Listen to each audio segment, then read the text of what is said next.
name is Erica, and today I'm going to be giving you my top 5 favorite Sapphic books.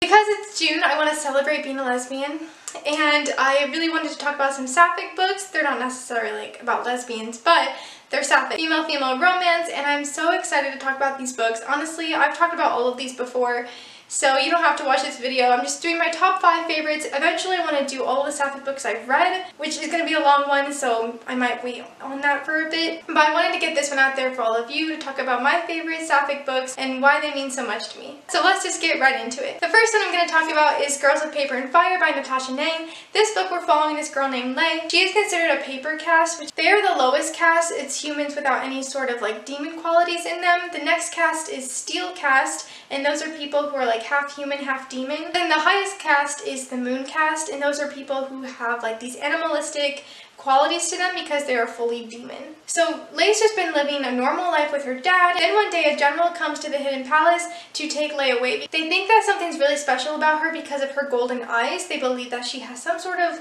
really special quality, so they take her back to the Hidden Palace to become this concubine for the king. So she has to train to become a paper girl. So the paper girls, like I said, are very special in this kingdom because they serve the king in a lot of different ways, but mostly as concubines.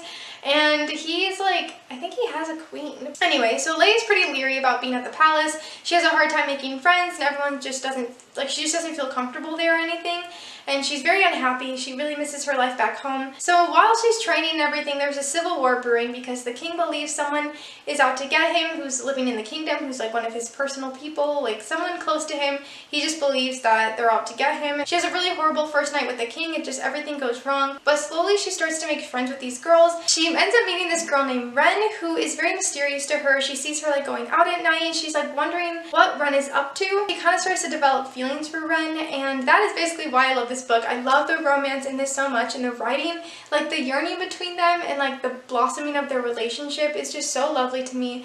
I don't think it's like enemies to lovers. They're not like enemies really. I mean, they kind of start out, there's some tension between them. I wouldn't call it like outright enemies. Like watching their relationship grow and like their feelings for one another, and just how much Lei really likes Ren, and like she just sees her from afar. They have these looks and just these subtle little flirtations that start to happen, and it's just so lovely. That's really one of the reasons why I love this series so much, is because of the Sapphic romance. It's written so well, and it's just very relatable, I feel like, and kind of like the struggling and just kind of like not knowing your boundaries and everything, and like, like I can't even, it's just written so beautifully. Like, I'm not explaining the story very well. And the second book is just very wild to me, so I'm not going to spoil anything in the second one, but I love this series and I cannot wait for the third one. I just feel like the romance is written very relatably, and it's just beautifully done, and it's very subtle at first, and I love subtle romances like that. This is definitely one of my favorite Sapphic books. One of my next favorites is one that I have also talked about a lot, and that is The Midnight Lie by Marie Rodkowski.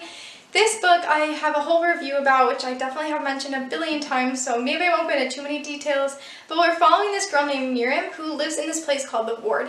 It's very separate from the other places, and it's lacking color. They really can only eat certain things.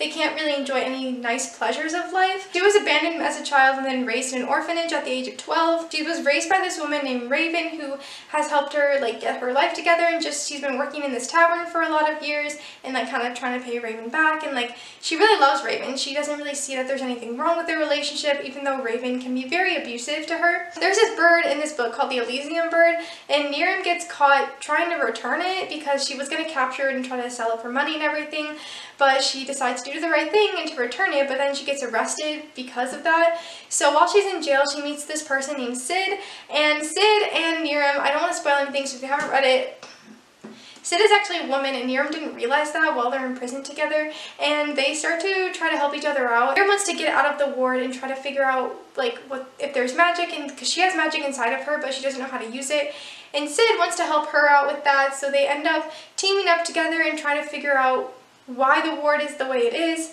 what's out there, and if there's magic there and everything. I'm not going to a lot of details because I have a whole review out for it, so I'll leave a link to that below or like in the thing above me. But I love this book because I love the Sapphic romance between them. I love that it starts out with Miriam not knowing that Sid is a girl, but like developing feelings for her at the same time, and then she realizes and she's a little like surprised, but she really likes Sid, and I just love her like thoughts on Sid and like the comments that she makes and how just desperately she really wants to be with her, but she doesn't think Sid feels the same way. And it's just the yearning in this book. I'm just a huge fan of it, and I really like that it's so subtle. Again, I love subtlety in sapphic romances. Their first romance together is just really lovely, and I just like how Sid is so true to herself and really helped Niram find herself. Sid is very honest, and I mean, like, she really doesn't like Niram's relationship with Raven, and she's very blatant about that.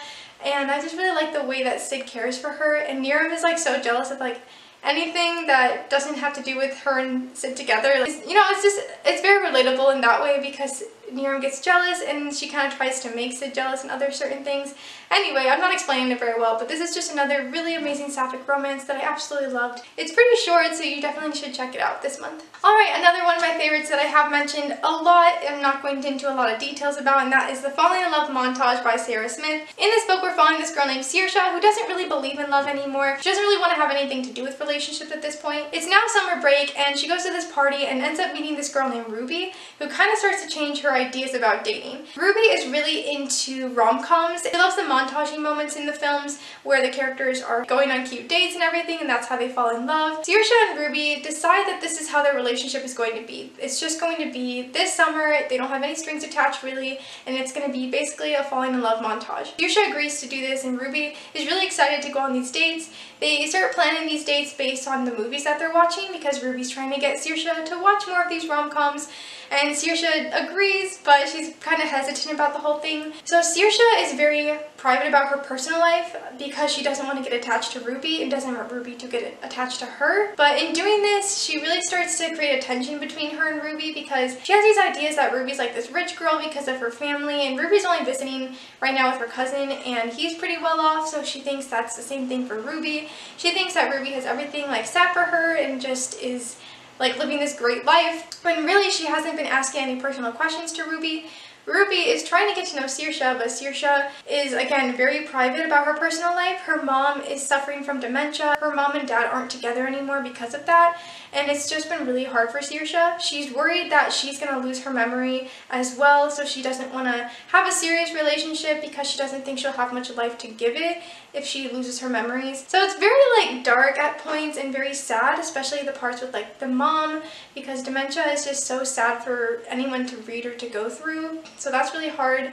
That's like definitely the hardest part. Like, I was crying a lot in this book because of those scenes. But I do love this book so much, and it's perfect for summertime and perfect for Pride Month. They really start to find themselves in this. Saoirse made me so mad at some moments because she was just being so aggressive, like in the fact that she didn't want to get to know Ruby and like wasn't asking her questions and just had all these assumptions about Ruby's life. But I love this book. It's so beautifully done, and I love the little date ideas and the movies that I mentioned. It's just really cute. It doesn't play out quite as you expect it to. There are a lot of little surprises in there, but I really do love this, and it's such an emotional journey, but also just very powerful in some parts and just really cute and happy. This is such a great sapphic book, and I think it's perfect definitely for Pride Month. Alright, we're getting to the very last two of my favorite sapphic books of all time. The next one that I'm going to be talking about, of course, is The Seven Husbands of Evelyn Hugo by Taylor Jenkins Reid. Again, I've talked about this book a million times, so I'm not going to go into a lot of details. So in this book, we're following this up-and-coming journalist named Monique Grant. She's trying to get a big step in her career because she feels like she's kind of stayed in the same place, but she really wants to be like a really great journalist and writer and everything. And one day, she randomly gets picked by Evelyn Hugo to write like a column about her because she's auctioning off her dresses, and she gets to do an interview with Evelyn Hugo, who is a huge movie star back in like the 50s through the 70s and even like through the 80s. So Evelyn was a huge movie star, and Monique doesn't really understand why she got picked for this, but she wants to do the best job that she can. So she goes to meet Evelyn, and turns out Evelyn wants Monique to write her biography. Monique isn't really sure what to do, but she knows that this would be a huge story for her, so she starts to write Evelyn's biography. Her first big question is, who was your great love? Because obviously Evelyn Hugo had 7 husbands, and no one really knows why and what her story was and how she got all these husbands, but who did she truly love? So Monique is trying to write this story, and we're going through Evelyn's life as she grew to fame and left her life in New York for the big movie star life of Hollywood and LA. She does whatever it takes to get where she wants, even if that's marrying a lot of different guys or sleeping with guys she doesn't like. Turns out Evelyn's true love isn't who you think it would be. We follow Evelyn's journey through Monique's writing. This book is for sure one of my favorites of all time because we meet Celia, who turns out to be Evelyn's great love, and they have the most beautiful relationship. And Evelyn and Celia first start out kind of as like rivals, but Celia really wants to be Evelyn's friend. They slowly start to develop a friendship, which definitely turns out to be more. And I just love this book because it's so unexpected in some moments and so sad. There are so many heartbreaking parts of this, but it's so hard to put down. I love the way it's written. Evelyn is so gritty and determined, and she's not really a nice person. She gets caught up in this life of Hollywood and trying to be a star, and she'll do anything to get there.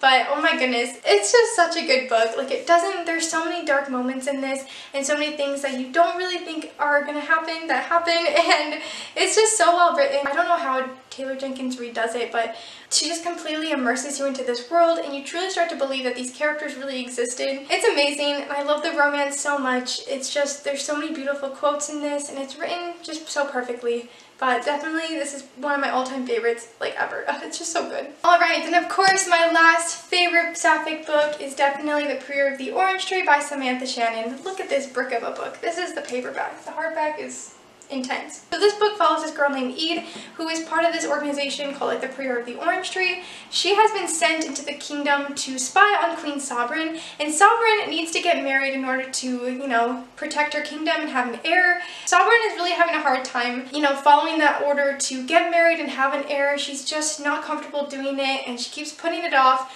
Meanwhile, there is like a war brewing with these dragons. You follow other characters. I'm not going to go into too many details because it's just a lot, but Ida's working for Sovereign, trying to spy on her, trying to figure out what's going on, and like she gets caught up in this crazy battle with some dragons, and meanwhile she starts to get closer to Sovereign as she gets ranked higher and higher in Sovereign's like court, and they end up falling for each other, and it's just so beautifully done. Their romance isn't obviously allowed. It's just so good. I can't even explain. Like, I'm not going into good details about this book because it's just so big and there's so much to talk about. It's such a huge world. Like, there's so much happening. There's so many other characters you follow to get this journey. But Ede and Sovereign, they have my heart. I love, again, the subtlety. There are moments when they just catch each other's glances across the room. Like, across the room, I think during like a dance or something, during a ball, and they just see each other. There's like really subtle touches, and Sovereign is someone who needs someone in bed with her to like fall asleep. She just needs that comfort, and when Ede becomes that person, like, that is just a trope I never thought I would love so much. And it's just so well written and lovely, and the touches that they have with each other, just like the writing between them, and their first like romance scene, literally the yearning in this book. We don't get like a kiss even till like 700 pages in probably, and once you get to that first scene with them like actually like doing stuff, I had to close the book and just stare at the ceiling because I never felt so seen as a lesbian before. Like, it just felt so genuine, and Samantha Shannon did such a beautiful job bringing out these lesbian characters and just giving them so much life and meaning, and not just writing it for the heck of it. Like, she really cares so deeply, and such honest writing. I never felt so related to like a character's romance before because the yearning is just perfect, and just the way that they fall for each other and the subtle moments they share, like, it just means so much to me. I can't even explain it, but this is my all-time favorite Sapphic book. Y'all need to read it. It's so well written and beautiful, and I have to reread it eventually because I just miss it so much. Alright everybody, those are my top 5 favorite Sapphic books, and I'm obsessed with them, and I've talked about them a lot, so I apologize that this was pretty repetitive or I didn't explain the books very well. There's just a lot that goes into them, but that is all I have for you today. If you liked this video, be sure to give it a nice little thumbs up. If you want to keep following me on this booktube journey, please subscribe to my channel. You can follow me on Twitter and Instagram at AirKAGobble. Thank you all so much for watching. I'll see you soon with another video. Bye!